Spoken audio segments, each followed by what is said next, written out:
Bulletin की शुरुआत करते हैं हरियाणा के मुख्यमंत्री नायब सिंह सैनी की अध्यक्षता में चल रही बैठक पर। इस बैठक में कृषि, बागवानी, मत्स्य पालन और पशुपालन विभागों की योजनाओं तथा भविष्य की रणनीति पर विस्तार से चर्चा की जा रही है। मुख्यमंत्री ने कहा है कि अगले 5 वर्षों में अधिक से अधिक किसानों को प्राकृतिक खेती अपनाने के लिए प्रेरित करना होगा। इसके लिए अधिकारियों को किसानों के बीच जागरूकता बढ़ाने और आधुनिक कृषि तकनीकों को बढ़ावा देने के लिए दिशा निर्देश दिए गए हैं। मुख्यमंत्री ने कहा है कि हरियाणा सरकार प्राकृतिक खेती, जीरो बजट खेती और ऐसी खेती जो अपने आप में लोगों की इनकम को बढ़ा सके, इसको बढ़ावा देने की है।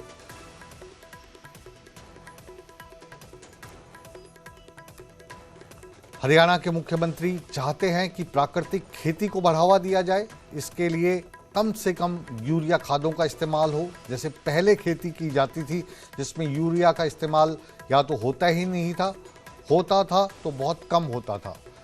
अंकित दुदानी हमारे संवाददाता इस वक्त हमारे साथ जुड़े हैं। अंकित, इस बैठक का मकसद क्या है? क्योंकि कहीं ना कहीं ये जो बैठक है ये उस तरफ ले जाती हुई दिखती है जैसे आजकल गुजरात के गवर्नर हैं आचार्य देवव्रत, तो वो प्राकृतिक खेती करते हैं और वहां पर कुछ टीमों को भेजा भी गया था। क्या उसी तरफ आगे जाने का ये कदम है?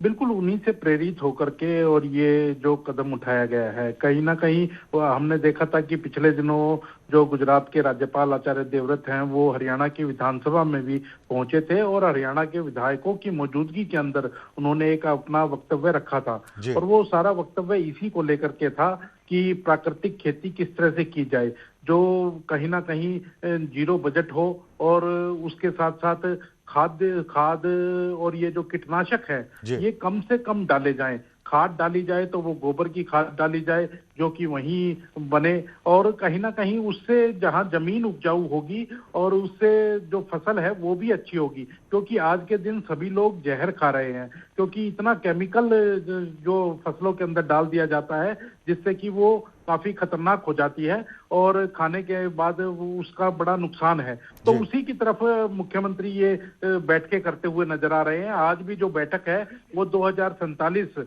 विजन जो रखा गया है वो यही विजन रखा गया है और उसी को लेकर के आज चर्चा हो रही है बैठक के अंदर। हालांकि अभी बैठक चल रही है, लगभग 5 बजे तक ये बैठक चलेगी। अब तो जो बात है वो और ज्यादा बिगड़ चुकी है। ये तो जैविक खेती की बात कर रहे हैं, प्राकृतिक खेती की बात कर रहे हैं, लेकिन आजकल तो कुछ केसेस ऐसे भी सामने आए कि कई जगह पर जो तरबूज है उसमें इंजेक्शन लगा दिया जाता है, जो घिया जिसको कई जगह पे लौकी भी कहते हैं उसमें इंजेक्शन लगा दिया जाता है ताकि उसका जो साइज है वो बड़ा हो, वेट उसका बढ़े ताकि किसान को उसका फायदा हो। लेकिन जिन लोगों को वो खाना पड़ता है वो उनकी सेहत के साथ खिलवाड़ हो रहा है। बिल्कुल इसमें कोई दो राय नहीं है, क्योंकि आज के दिन जो मार्केटिंग का एक जमाना आया है और मार्केटिंग के लिए किसी भी हद तक किसान जाने के लिए तैयार हो गए हैं और वो इसीलिए कहीं ना कहीं इंजेक्शन का इस्तेमाल कर रहे हैं। वो चाहे पपीता हो, वो चाहे खीरा हो, वो चाहे लौकी हो, इस तरह की सब्जियां जो आ रही हैं उनको इंजेक्शन लगा करके पका रहे हैं जिससे कि वो तुरंत की तुरंत पक जाती है और पकने के बाद वो जहर बाजार के अंदर बेचा जाता है। तो बिल्कुल उससे भी बचने की कहीं ना कहीं सलाह किस तरह से दी जाए, किस तरह से ऐसे लोगों को गिरफ्तार किया जाए जो इस तरह का काम कर रहे हैं, जो फूड एडल्ट्रेशन फैला रहे हैं।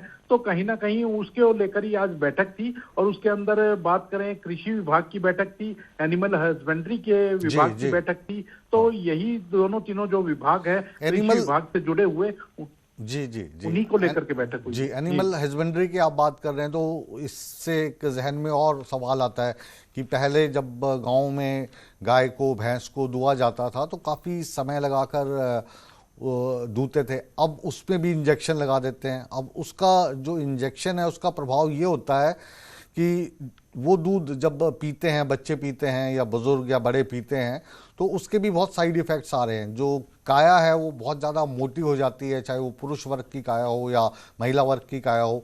तो इसके ऊपर भी क्या कुछ बातचीत हो रही है कि जो इंजेक्शन लगाकर दूध निकाला जाता है? बिल्कुल सारी तरह की चर्चाएं, इसीलिए बैठक बुलाई गई है कि सारी तरह की चर्चाएं हो, क्योंकि अगर इंजेक्शन लगा लिया जाता है तो उससे दूध तो बढ़ जाता है और पशु का दूध बढ़ जाता है। वो जहां भैंस या गाय वो 5 किलो 10 किलो दूध देती है जो नेचुरल होता है, तो उसको 20 किलो तक ले जाया जाता है, 25 किलो तक ले जाया जाता है इंजेक्शन लगा करके। लेकिन वो जो दूध निकलता है तो उसके बाद उसको जब बेचा जाता है तो वो जहर होता है, ना कि दूध होता है। और उसे जब छोटे बच्चे, बुजुर्ग या कोई भी व्यक्ति पीता है तो उसका नुकसान ही उठाना पड़ता है। लेकिन जो, क्योंकि मैंने जैसा पहले बताया कि मार्केटिंग का जमाना है, आदमी खुद बेच करके पैसा कमा लेता है और पैसा कमाने के बाद खुद तो निकल जाता है, लेकिन उसका दुष्प्रभाव आम आदमी के ऊपर पड़ता है। तो सारी चीजों को लेकर के आज यही 2047 का विजन है कि 2047 में किस तरह से इन चीजों के ऊपर रोक लगाई जाए, और उसी को लेकर के चर्चा हो रही है। जी, आप इस मीटिंग पर नज़र बना के रखें और इसकी जो भी आउटकम आती है वो न्यूज़ 18 नेटवर्क के दर्शकों के साथ ज़रूर साझा करें। बहुत बहुत शुक्रिया इस तमाम जानकारी के लिए।